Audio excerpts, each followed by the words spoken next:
On है?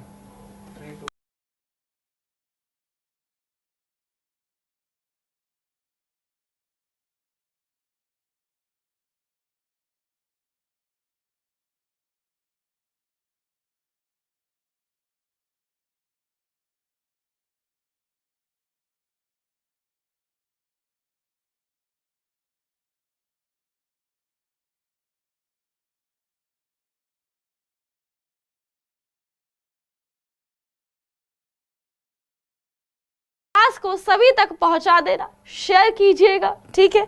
और आपको अच्छी लगे क्लास तो लाइक भी कीजिएगा। तो क्लास की शुरुआत कर दें। आपको जो पीछे दिखाई दे रहा है, इसी 31 मार्च को सुबह 11 बजे विवेक सर जी द्वारा आपको 75 प्लस कोर्सेज का लॉन्च है। तो जरूर जरूर अटेंड करना है। क्यों अटेंड करना है भाई, इसमें हमारा क्या फायदा है? अटेंड इसलिए करना है कि जिस चीज की आप तैयारी कर रहे हो, अगर वो कोर्सेज में हुआ, वैसे होगा ही 75 कोर्सेज है, इसका मतलब काफी ज्यादा कोर्सेज है ना, तो उसको अटेंड करना है, देखना है कि हमारे लिए क्या है, उसमें कौन सा कोर्स है जो हमारे लिए महत्वपूर्ण रखता है। बात समझ रहे हैं आप इस बात को? बहुत बढ़िया, ठीक है। तो चलिए आज के क्लास की शुरुआत कर देते हैं। तो आपको जो हमने पिछले सैटरडे को किया था टॉपिक, हमने सैटरडे को किया था परिसंचरण तंत्र, आपका सर्कुलेटरी सिस्टम की थ्योरी देखी थी। मैंने बोला था आज थ्योरी कर लेते हैं, फिर हम मंडे को क्वेश्चंस करेंगे। तो आज हम क्वेश्चंस करेंगे उसी थ्योरी के। तो हम ऐसा करेंगे, हम जिस जिस टॉपिक को करते जा रहे हैं थ्योरी, फिर उस टॉपिक की क्वेश्चंस भी करेंगे। फिर ऐसे करते करते हम अपने हर एक टॉपिक, अपने सिलेबस के हर एक टॉपिक की थ्योरी प्लस क्वेश्चंस को इतना मजबूत कर लेंगे, इतने सारे क्वेश्चंस करके फिर हमें किसी भी टॉपिक में से कोई दिक्कत नहीं होगी। और आपको पता है मैं किसी भी टॉपिक को रटवाती नहीं हूँ, चीजें समझते हैं। जब चीजें समझ में आती हैं, मजा आता है किसी चीज को पढ़ने में, तो याद रखना वो चीजें ज्यादा समय तक ध्यान भी रहती है, ठीक है। तो आपको ज्यादा लंबे समय तक ध्यान रहेगा। और पेपर में हम क्वेश्चंस भी करें, साथ में थ्योरी बहुत जरूरी होती है, बात याद रखिएगा। 50% 40% थ्योरी, 60% मैं मानती हूँ क्वेश्चंस होते हैं आपके जो इंपॉर्टेंट होते हैं, वो करने ही होते हैं, वो हम करेंगे। पर थ्योरी भी उतनी ही इंपॉर्टेंट होती है, इस बात को याद रखिएगा। थ्योरी नहीं की, क्योंकि थ्योरी में हम हर चीज करते हैं, क्वेश्चंस में हो सकता है एक आधा क्वेश्चन मिसिंग हो गया। जब हमें कॉन्सेप्ट पता होता है तो उसका किसी भी डायमेंशन से अगर वो हमसे क्वेश्चन पूछ ले तो हम आंसर कर सकते हैं, इस बात को आप ध्यान रखिएगा। क्वेश्चन की शुरुआत कर देते हैं, ठीक है। क्वेश्चन फर्स्ट क्या कह रहा है, फटाफट से क्वेश्चन नंबर फर्स्ट पढ़ेंगे और इसका उत्तर देंगे। क्वेश्चन नंबर फर्स्ट, सभी बच्चों को गुड इवनिंग, राधे राधे, राम राम। जल्दी से जल्दी जुड़ जाइए, सही उत्तर दीजिए, बहुत बढ़िया, ठीक है। आपका एकदम से आंसर आना स्टार्ट हो जाता है तो बहुत मजा आता है, ठीक है। तो क्या करना है, आंसर देना है, सटीक आंसर देना है, क्वेश्चन को पढ़ना है, एक एक ऑप्शन को पढ़ना है, उसके बाद आंसर देना है, ठीक है बेटा। चलिए क्वेश्चन नंबर फर्स्ट को पढ़ेंगे।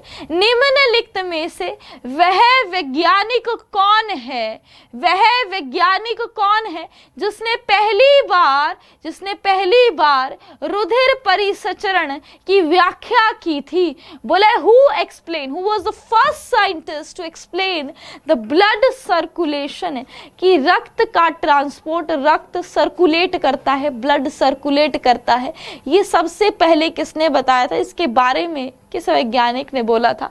फर्स्ट जो आपका ऑप्शन दे रखा है डॉक्टर बारुच ब्लमबर्ग। तो मुझे बता दो इस वैज्ञानिक का नाम आपने कहाँ पढ़ा हुआ है, फटाफट से मुझे बता दो आपने इस वैज्ञानिक का नाम कहाँ पढ़ा हुआ है। तो आपने सुना होगा हेपेटाइटिस बी वायरस की डिस्कवरी की थी। किसकी डिस्कवरी, किसकी खोज?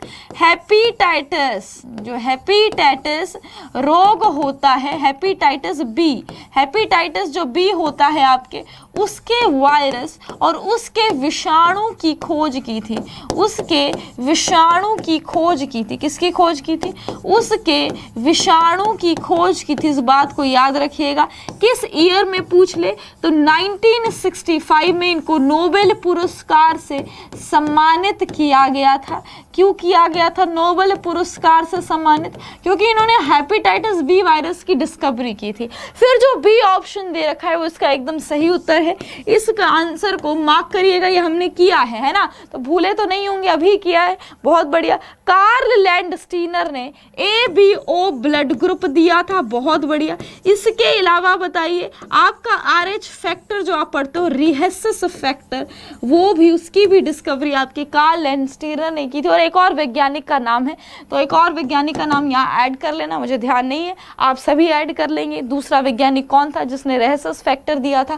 कार्ल लैंडस्टीनर के साथ। उसके बाद Harvey J Alter, Michael Houghton and Charles M Rice, आप सभी को पता है इन वैज्ञानिक ने हेपेटाइटिस सी की, किसकी? हेपेटाइटिस सी वायरस और विषाणु की खोज की। और किस ईयर में इनको नोबेल पुरस्कार मिला? बहुत बढ़िया, आप सभी को पता होना चाहिए, करंट अफेयर का भी आपका क्वेश्चन है, तो फटाफट से बता दीजिए।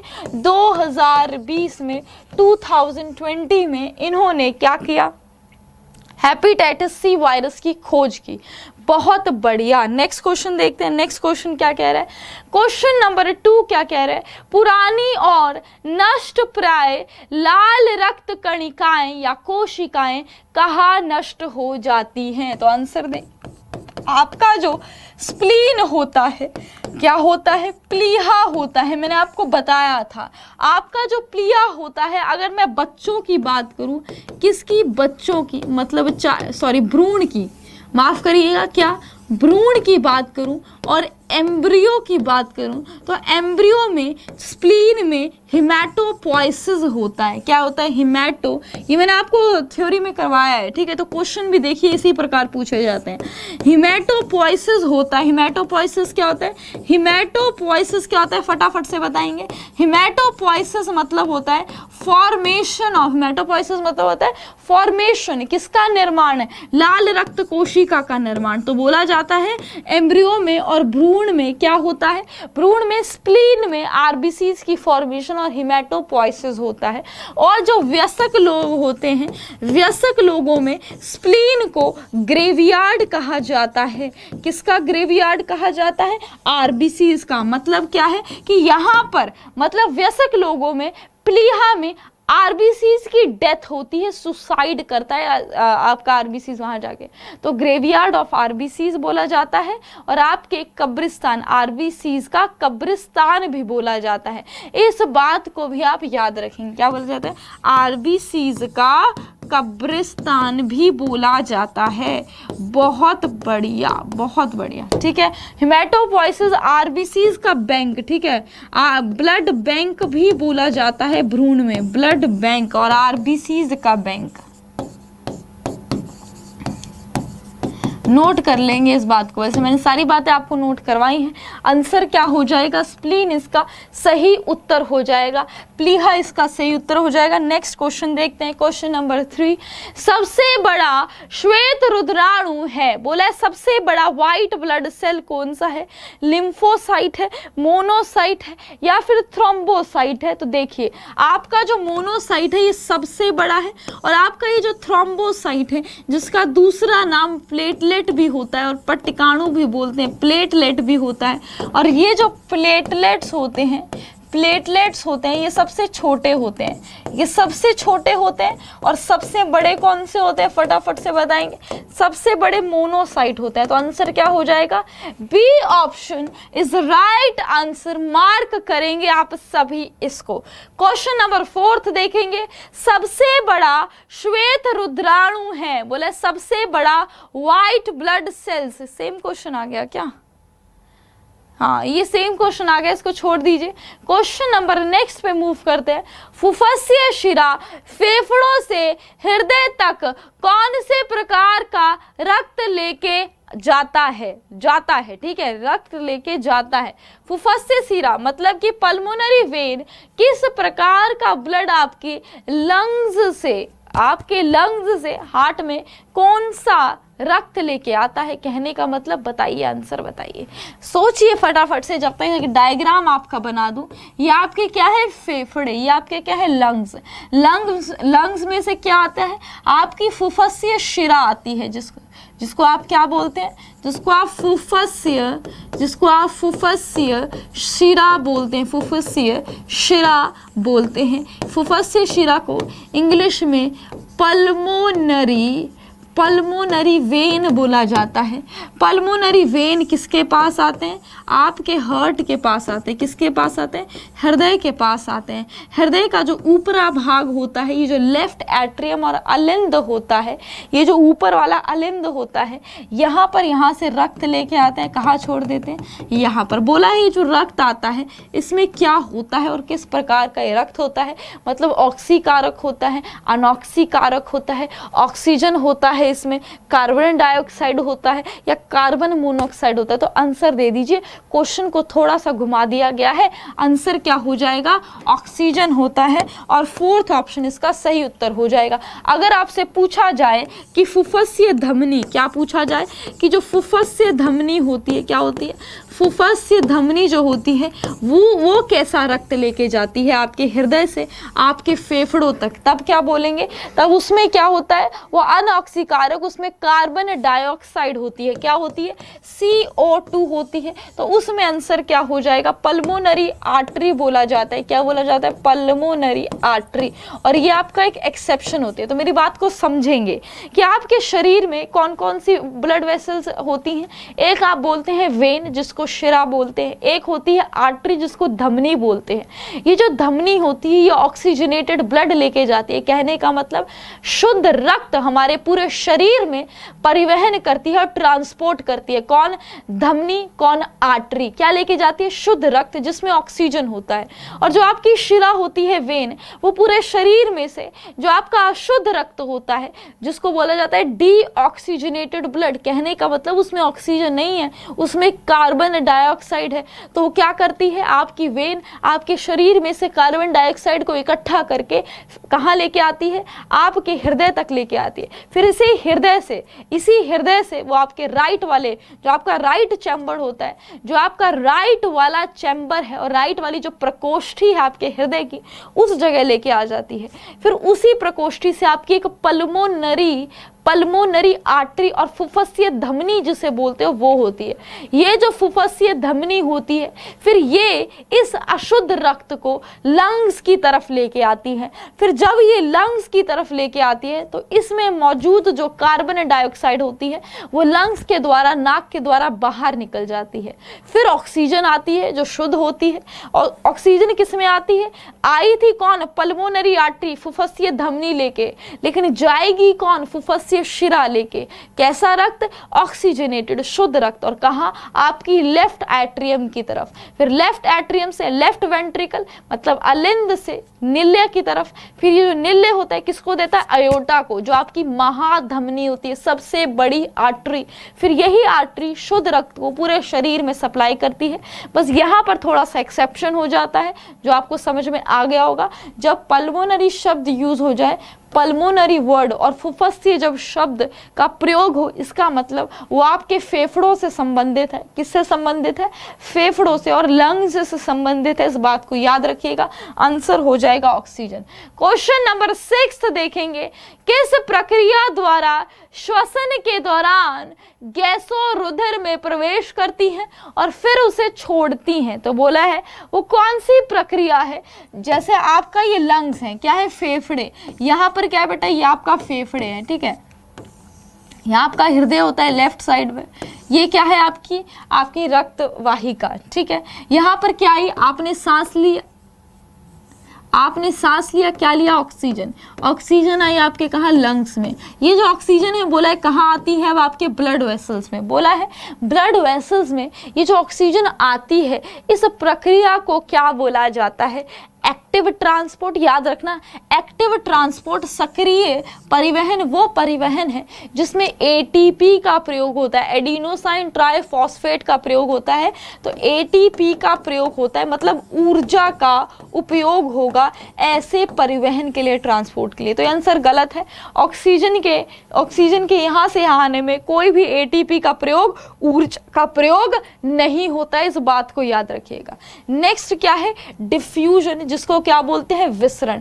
तो ये आपका सही उत्तर है, डिफ्यूजन आपका सही उत्तर है। आप बोलेंगे मैम ऑस्मोसिस क्यों नहीं होगा, प्रासरण क्यों नहीं होगा, तो मैंने आपको बताया है प्रासरण और ऑस्मोसिस की बात तब करते हैं जब हम सिर्फ वाटर की बात करें। किसकी बात करें, पानी और वाटर के अणुओं की बात करें। जब वाटर मॉलिक्यूल हाई कंसंट्रेशन से लो कंसंट्रेशन की तरफ क्या करता है, मूव करता है, ज्यादा मात्रा से कम मात्रा की तरफ, तो उसे ऑस्मोसिस और प्रासरण बोलते हैं। और किसके द्वारा, एक सेमी परमिएबल मेम्ब्रेन के द्वारा, अर्धपरागमय झिल्ली के द्वारा, सेमी परमिएबल अर्धपरागमय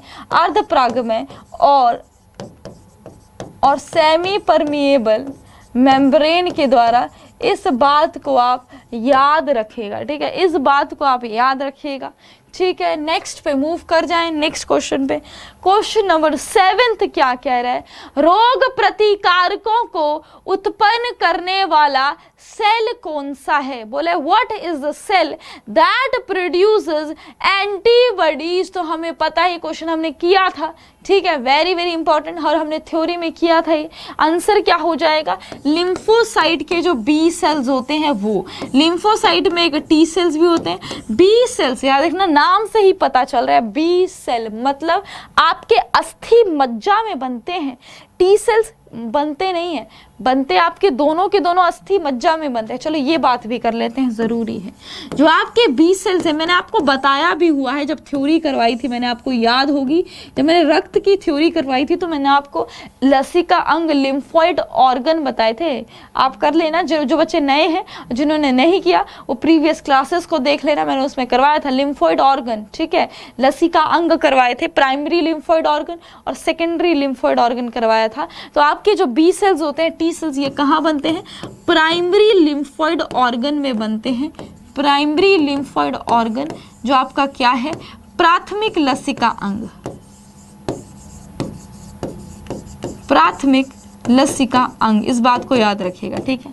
फिर ये जो प्राथमिक लसिका अंग है, प्राइमरी लिम्फोइड ऑर्गन है बेटा, ये कौन से होते हैं, जहां पर ये बनते हैं, अस्थि मज्जा में बनते हैं। कहाँ, अस्थि मज्जा, बोन मैरो, और कहाँ बनते हैं, बोन मैरो में बनते हैं, और थाइमस को भी बोला जाता है। फिर क्या होता है, इसका मतलब क्या है कि ये बनते यहाँ पर है, लेकिन इसका जो मैचुरेशन होता है, कहने का मतलब ये जो अपने आप को परिपक्व करते हैं, मैच्योर करते हैं, ये थाइमस में जाके करते हैं। कहाँ जाके करते हैं, थाइमस में। और ये जो बी सेल्स हैं, ये अपने आप को मैच्योर कहाँ करते हैं, आपके अस्थि मज्जा में, बनते भी यहीं पर हैं, अपने आप को मैच्योर भी यहाँ पर करते हैं। कहाँ करते हैं, अस्थि मज्जा में करते हैं। कहाँ करते हैं, बोन मैरो में, इसलिए नाम क्या है, बोन मैरो। तो वहाँ से बी नाम को ले लिया, ये कहां पर मैच्योर करते हैं, थाइमस में, इसीलिए नाम क्या ले लिया, टी से। तो क्या बन गया, टी सेल्स, बी सेल्स, इसीलिए इसको बी सेल्स और टी सेल्स बोला जाता है। इसके पीछे का रहस्य याद रखिएगा, ठीक है। आंसर हो जाएगा सी। नेक्स्ट क्वेश्चन देखेंगे, हिंदी में भी बात कर लीजिए। नेक्स्ट क्वेश्चन देखेंगे, क्वेश्चन नंबर 8, प्राकृतिक कोलियॉइड कौन सा है। जो प्राकृतिक कोलियॉइड होते हैं वो कौन सा है, सुक्रोज है, आपका ईशु शर्करा, रक्त, सोडियम क्लोराइड या फिर यूरिया। तो आपका सुक्रोज क्या होता है, आपका कार्बोहाइड्रेट शुगर है, टेबल शुगर भी बोला जाता है, कॉमन शुगर जो आपके घर में होते हैं। उसके बाद रक्त आपका क्या है, इसका सही उत्तर हो जाएगा, क्या हो जाएगा, सही उत्तर हो जाएगा, मार्क कर लीजिए। अगर आप ये सोच रहे हैं कोलाइड क्या होता है, तो एक सोल्यूशन, जैसे आपका ब्लड एक सोल्यूशन है ना, उसमें इसमें कई सारे पार्टिकल, कई सारी कोशिकाएं हैं, तो ऐसी चीजों को कोलाइड बोला जाता है। इस बात को याद रखिएगा, आंसर को बी को मार्क करिएगा। क्वेश्चन नंबर 9 देखेंगे, रेस्पिरिन का प्रयोग करते हैं। बोला रेस्पिरिन का प्रयोग कहाँ करते हैं, किस में यूज होता है, उच्च रक्तचाप में होता है। बोला कहाँ यूज होता है, उच्च रक्तचाप में होता है, या फिर कम रक्तचाप में होता है, कम रक्तचाप को बढ़ाने में, या फिर दर्द को कम करने में होता है, या फिर आर्थराइटिस की चिकित्सा में। ठीक है, फटाफट से आंसर दे दीजिए। आपका ये जो रिजरपाइन है, क्या है आपका ये जो रिजरपाइन है बेटा, ये आपका जो आपका हाई जिन मादाओं में और जिनमें हाई ब्लड प्रेशर होता है, क्या होता है, हाई ब्लड प्रेशर होता है, उन ब्लड प्रेशर के ट्रीटमेंट में, उसको कम करने में उपयोग होता है। इस बात को याद रखिएगा, इसलिए ऑप्शन क्या हो जाएगा, फर्स्ट ऑप्शन सही उत्तर हो जाएगा। इस बात को आप सभी याद रखिएगा, very very important. Next question की तरफ मूव कर जाए। क्वेश्चन नंबर 10 क्या कह रहा है, with the help of which rheumatoid heart disease is treated. बोले किसकी मदद से रूमेटॉइड हार्ट डिजीज को ट्रीट किया जाता है, एस्प्रिन की मदद से, आपकी स्ट्रेप्टोमाइसिन, मिथाइल पेनिसिलिन। तो मार्क करेंगे एस्प्रिन की, किसकी हेल्प से, एस्प्रिन। नेक्स्ट क्वेश्चन देखें, क्या करता है एस्प्रिन, मतलब वेसो डायलेशन का काम करता है। आपकी जो ब्लड वेसल होती है उसको डायलेट करता है। डायलेट मतलब क्या होता है, अगर ये इसका व्यास है, डायमीटर है, तो इसको व्यास को चौड़ा कर देगा, जिससे जो ब्लड फ्लो है वो अच्छे से हो सके, वेसल्स वाहिकाओं के ऊपर दबाव ना पड़े, जिससे heart attack, rheumatoid heart disease ना हो। समझ रहे हैं इस बात को। चलिए नेक्स्ट क्वेश्चन देखते हैं। क्वेश्चन नंबर 11 क्या कह रहा है, हृदय का क्या काम है। क्या काम है भाई हार्ट का, ये भी बता दो, वेरी वेरी इंपॉर्टेंट, पता होना चाहिए, बेसिक सा क्वेश्चन है, सभी को आना भी चाहिए।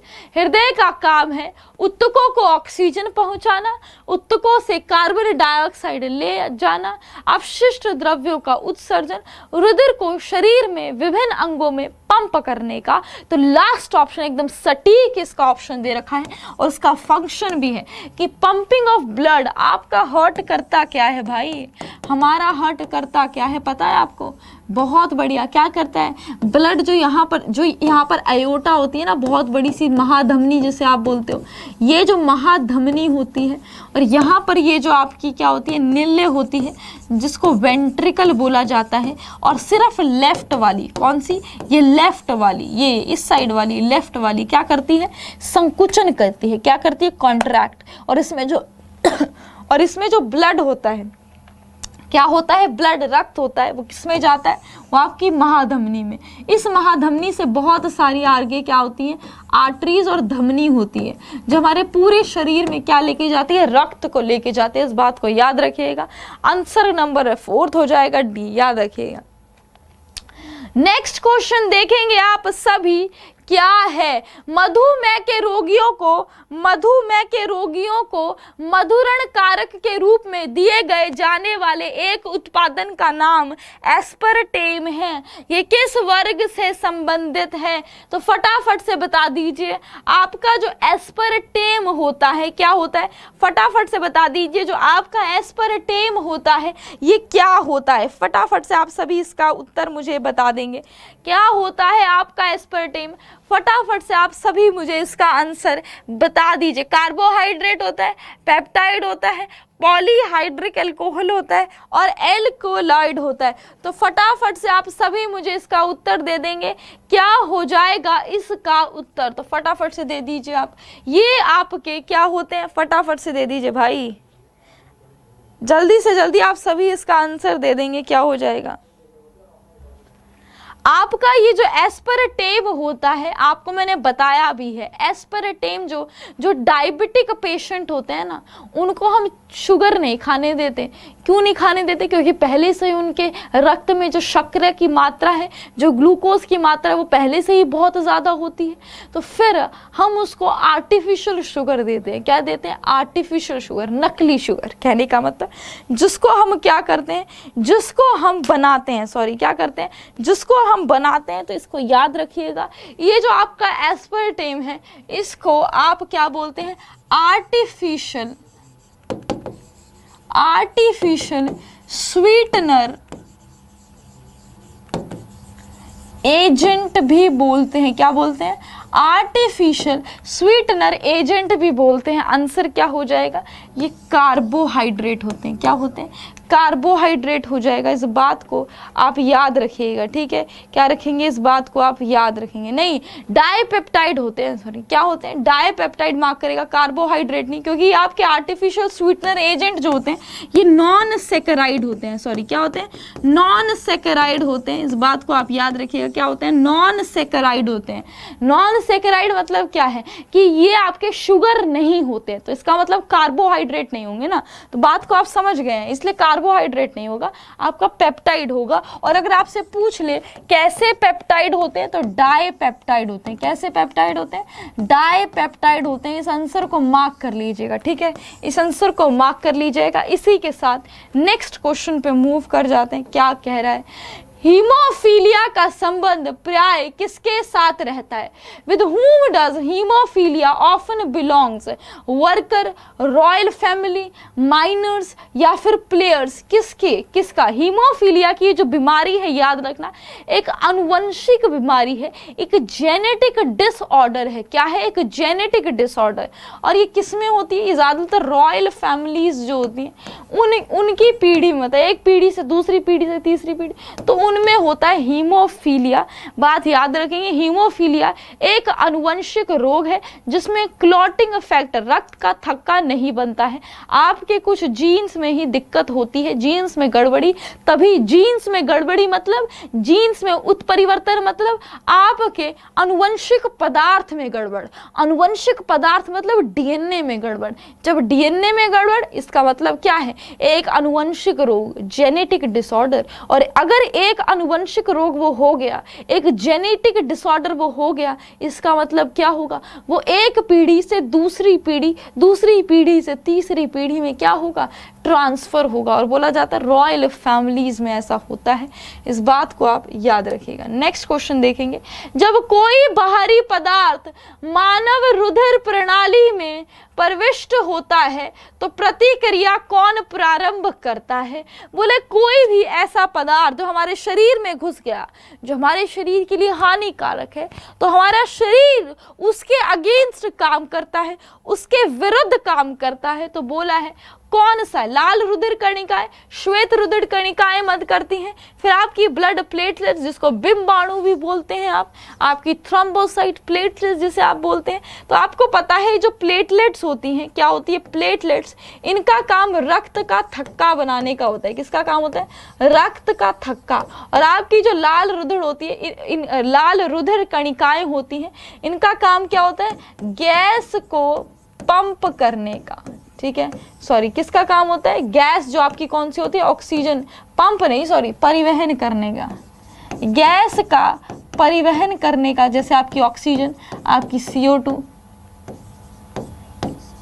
ट्रांसपोर्ट करने का, आपकी ब्लड का। याद रखेंगे आंसर क्या हो जाएगा? श्वेत रक्त, श्वेत रुधिर कणिकाएं। इस बात को आप याद रखिएगा, ठीक है, याद रखिएगा और आंसर को मार्क कर लीजिएगा। अगर पूछे उसमें कि मेरे को आप एक इम्यून बता दीजिए कि immune cells white blood cells की कौन सी कोशिकाओं से बनती है, तो लिम्फोसाइट हो जाएगा, लसिका हो जाएगा, लिम्फोसाइट। इस बात को याद रखिएगा और आंसर वाइट ब्लड सेल्स को मार्क करिएगा। एक मैंने आपको ट्रिक बताई थी, फटाफट से उसको लिख लीजिए। जो बच्चे नए हैं नोट करेंगे, नेवर लेट मंकीज, हमेशा मैं आपको बता देती हूँ क्योंकि ये इम्पॉर्टेंट है और कोई क्वेश्चन पूछता है तो जो नए बच्चे उनका नुकसान नहीं होना चाहिए। नेवर लेट मंकीज, आप सभी को जो पिछले बच्चे हैं जिनको आता है वो सिर्फ रिवाइज करेंगे।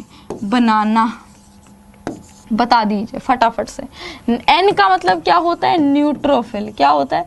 न्यूट्रोफिल होता है।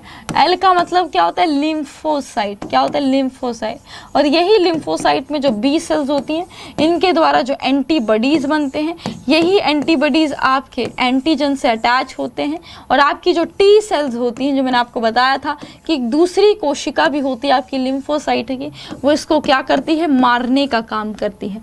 ई से क्या होते हैं? इसाइनोफिल्स। ठीक है, ई से क्या होते हैं? इसाइनोफिल्स। और बी से क्या होते हैं? बेसोफिल्स। और आपके कितने प्रकार की बेटा, कितने प्रकार की एंटीबॉडीज होती है? मैंने आपको इसको भी ट्रिक से करवाया था। मैड जी, मैड, एम मतलब IgM, उसके बाद IgA, उसके बाद IgD, उसके बाद IgG, उसके बाद IgE। ये जो मैंने आपको बताया IG होता है, ये IG क्या होता है? ये आपकी एंटीबॉडीज को कोड करने वाली जीन का रिप्रेजेंटेशन है। जो जीन होती है एंटीबॉडी बनाती है, उसको IG से रिप्रेजेंट किया जाता है। और ये क्या बनाती है आपकी? IgM, IgA, जो भी नाम है आपके, 5 नाम है, IgM, IgA, IgD, IgG, IG। इसको याद रखेंगे आप, ठीक है। नेक्स्ट क्वेश्चन की तरफ मूव करते हैं, आंसर को मार्क कर लीजिएगा। एक्वा पंचर क्या है? हृदय का एक रोग है, ट्यूब और टायर की सफाई है, सुइयों के माध्यम से उपचार। तो याद रखना, पहले ही देख के ही मार्क कर देना, ज़्यादा कुछ है नहीं इसमें, डायरेक्ट हमें आंसर को मार्क करना है। प्रीवियस ईयर का पेपर का पूछा हुआ क्वेश्चन है, ठीक है, याद रखेंगे। क्वेश्चन नंबर 16 क्या कह रहा है? हीमोफीलिया होता है, कार्बनिक जैव विकार होता है, चयापचय विकार होता है, अनुवंशिक विकार होता है, या फिर हार्मोन का विकास होता है, विकास। फटाफट से बता दीजिए। आपका जो हीमोफीलिया है, अभी की आप पीछे इसका क्वेश्चन किस में होता है? आप पूछा है कैसा रोग है, तो अनुवंशिक रोग है और जेनेटिक रोग है, इस बात को याद रखिएगा, ठीक है। बहुत बढ़िया, इस बात को याद रखिएगा। अगर मैं आपसे पूछूं कि मुझे एक हार्मोन का डिसऑर्डर बता दो, चलो एक एक एग्जांपल देते हैं आपको, मैं क्वेश्चन पूछती हूँ। एक विटामिन का रोग बता दो, कोई भी विटामिन अपनी मर्जी से जो आपको पसंद है। Vitamin A xerophthalmia night blindness, vitamin B1 बेरी, vitamin B2 cheilosis, vitamin B3 जिसको नियासिन बोलते हैं पेलेग्रा, विटामिन B12 आपकी रक्ताल्पता होता है जिससे प्रीनिशियस एनीमिया, पर्णाक्षी रक्ताल्पता, आयरन की कमी से एनीमिया होता है। हार्मोन की, कौन से हार्मोन की? इंसुलिन की कमी से मधुमेह, डायबिटीज़ होता है। उसके अलावा और भी कई सारे हार्मोन हैं जिनके अपना अपना काम और फंक्शन, जैसे थायरॉक्सिन हार्मोन की कमी हो जाए तो ग्वाइटर, अगर आयोडीन की कमी हो जाए, आयोडीन की कमी हो जाए अगर आयोडीन की, तो आपका थायरॉक्सिन हार्मोन नहीं बनेगा, थायरॉक्सिन हार्मोन बनेगा और आयोडीन, थायरॉक्सिन हार्मोन नहीं बनेगा और आयोडीन की कमी हो जाएगी तो ग्वाइटर बोलते हैं, जिसको आप गेंगा बोलते हैं, जिसमें गर्दन मोटी सी हो जाती है। और ये जो थायरॉक्सिन होता है ना, हमारे शरीर में जो भी मेटाबॉलिक रिएक्शंस होते हैं, उपापचय अभिक्रियाएं, उसको कंट्रोल करता है। वो सारी उथल पुथल और गड़बड़ हो जाती है, इस बात को याद रखिएगा। चलिए बहुत बढ़िया, नेक्स्ट क्वेश्चन देखते हैं इसी के साथ। क्वेश्चन नंबर 17, मानव हृदय में कशों और चैम्बर्स की संख्या कितनी होती है? तो मानव हृदय में कितनी बार तो डायग्राम बना देती हूँ मैं, कितनी बार तो डायग्राम बना देती हूँ मैं। ये आपका पहला चैम्बर, ये दूसरा चैम्बर, ये तीसरा चैम्बर, ये चौथा चैम्बर, ठीक है, 4 चैम्बर। ऊपर वाले को अलिंद, ये लेफ्ट एट्रियम है, ये आपकी राइट एट्रियम है, ये आपकी कौन सी है? ये आपकी राइट वेंट्रिकल है, ये आपकी लेफ्ट वेंट्रिकल है। लिखूंगी हिंदी में भी, चिंता नहीं करना है। एट्रियम को क्या बोलते हैं? अलिंद बोलते हैं। वेंट्रिकल को आप क्या बोलते हैं? नीले बोलते हैं। आंसर क्या हो जाएगा? 4। फर्स्ट ऑप्शन इसका सही उत्तर हो जाएगा। क्वेश्चन नंबर 18 देखेंगे, पेसमेकर का कार्य क्या है? पेसमेकर हमें पता है हृदय में लगा होता है, इसका काम क्या होता है? तो हार्ट बीट को शुरू करने का होता है। मार्क कर लीजिएगा, ये हम कर चुके हैं पहले भी, तो आपको पता होना चाहिए। जब सर्कुलेशन सिस्टम किया था तब ये बात अच्छी हमने करी थी, ठीक है। मूत्र बनने का नियमन, रेगुलेशन ऑफ यूरिन कौन बनाता है? किडनी बनाती है। कौन करता है? किडनी। रेगुलेशन ऑफ डाइजेशन कौन करता है? डाइजेशन कहाँ कहाँ होता है? आपकी माउथ में स्टार्च का डाइजेशन होता है, आपकी अमाशय पेट में प्रोटीन का डाइजेशन होता है, आपकी छोटी आंत में सबका डाइजेशन होता है, कार्बोहाइड्रेट का भी, प्रोटीन का भी, वसा फैट का भी, याद रखेंगे। नेक्स्ट क्वेश्चन, क्वेश्चन नंबर 19 देखेंगे, शल्य चिकित्सा के लिए कृत्रिम हृदय का प्रयोग किसने शुरू किया था? Who started the use of artificial heart for surgery? आपके क्रिस्टियन बेर्नार्ड ने, तो क्रिस्टियन बेर्नार्ड है, नाम को ठीक करेंगे, क्रिस्टियन बेरनार्ड है, आंसर हो जाएगा पहले ही ऑप्शन सही है, फर्स्ट ऑप्शन इसका सही उत्तर हो जाएगा। क्वेश्चन नंबर 20 देखेंगे, मानव की लाल रुधिर कणिकाओं की आयु निम्नलिखित में से कितनी होती है? तो डायरेक्ट आंसर को मार्क करना क्योंकि हम कर चुके हैं, बी होगा। यही तो बात होती है, अगर आप थ्योरी कर लेते हो तो आप सब चीज कवर कर लेते हो। एक बार आप थ्योरी अगर बहुत अच्छे से कर लोगे ना, फिर क्वेश्चन तो आपके टिप्स पे हो जाएंगे, एकदम टिप्स पे। तो आपको लग रहा है मुश्किल, लगने नहीं चाहिए क्योंकि हमने थ्योरी की है इसकी, ठीक है, बहुत बढ़िया। नेक्स्ट क्वेश्चन देखते हैं, क्वेश्चन नंबर 21, अरक्ता किसकी कमी से होता है? राइबोफ्लेविन की कमी से, थायमीन की कमी से, फॉलिक एसिड की कमी से, या फिर नियासिन की कमी से? तो आप फटाफट से आंसर बता दीजिए भाई, किसकी कमी से होगा? फॉलिक एसिड, सी ऑप्शन इसका सही उत्तर हो जाएगा। आप बोलेंगे मैम ऐसे कैसे? फॉलिक एसिड को विटामिन B9 भी कहा जाता है। फॉलिक एसिड, साइनोकोबालामाइन और विटामिन B12 के अवशोषण और एब्जॉर्प्शन में मदद करता है। अवशोषण और एब्जॉर्प्शन में मदद करता है, इस बात को याद रखना। कौन? आपका फॉलिक एसिड क्या करता है? विटामिन B12 के अवशोषण। अगर इसका एब्जॉर्प्शन होगा तभी तो ये रक्त में पहुंच के आरबीसीज का निर्माण करेगा। यही नहीं हुआ तो ये कहां से आपका अवशोषित होगा?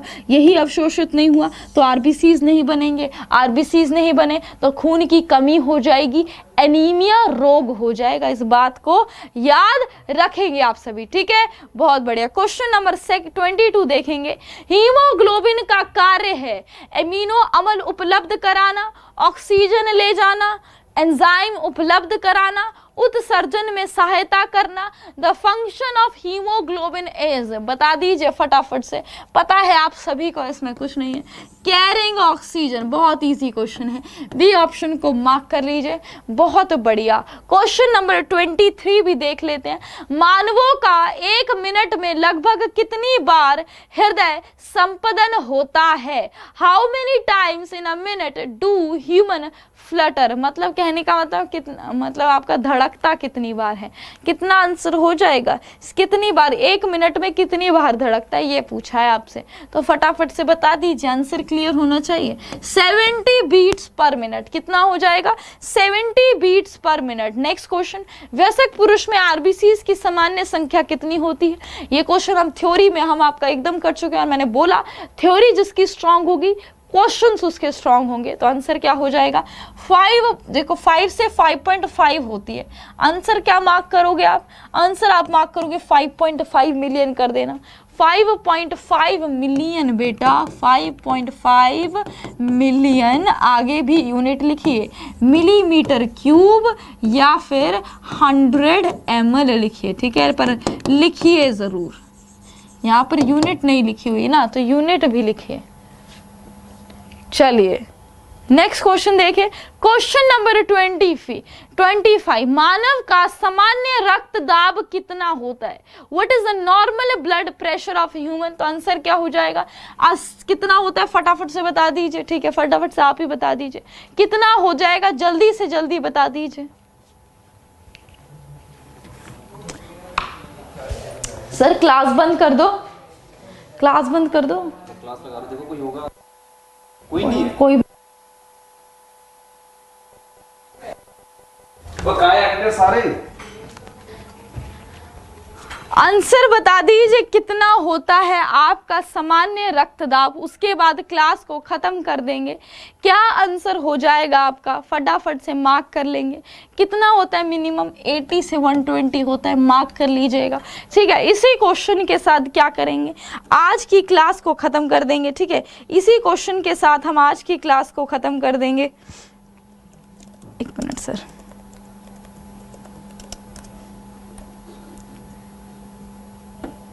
इसी क्वेश्चन के साथ हम आज की क्लास को खत्म कर देंगे।